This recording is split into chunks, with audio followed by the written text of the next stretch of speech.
रागिनी अपनी नई नौकरी के लिए शहर से दूर एक पुराने सरकारी गेस्ट हाउस में ठहरी थी। वो अकेली थी और गेस्ट हाउस का स्टाफ शाम 6 बजे के बाद चला जाता था। उसके कमरे में एक बहुत बड़ा पुराना आईना था, लकड़ी की नक्काशी वाला, धूल से भरा, मगर अजीब तरह से चमकता। पहली रात उसने देखा कि आईने में कोई उसके पीछे खड़ा है, लेकिन पलटने पर कोई नहीं था।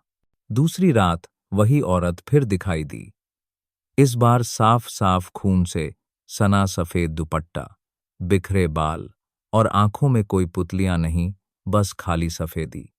रागिनी चीखी, लेकिन आईने के बाहर कोई नहीं था। तीसरी रात औरत ने मुस्कुराकर कहा, अब तुम मेरी जगह लोगी। रागिनी डर के मारे जड़ हो गई। तभी बिजली चली गई और सब कुछ अंधेरे में डूब गया। कुछ देर बाद जब लाइट आई, आईना बिल्कुल साफ था, न कोई औरत न कोई परछाई।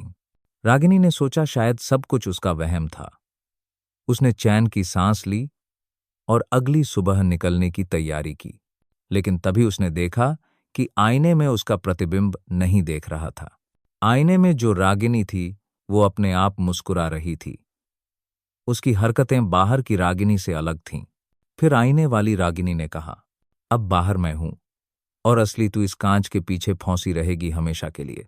अगली सुबह स्टाफ आया। रागिनी मुस्कुरा रही थी, सामान पैक कर चुकी थी और बिल्कुल सामान्य लग रही थी।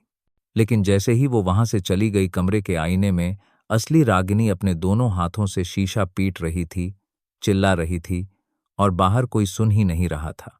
ऐसी और खौफनाक कहानियों के लिए अभी सब्सक्राइब करो। अगर तुम्हें आईने में खुद के पीछे कोई दिख जाए तो क्या तुम पलटोगे?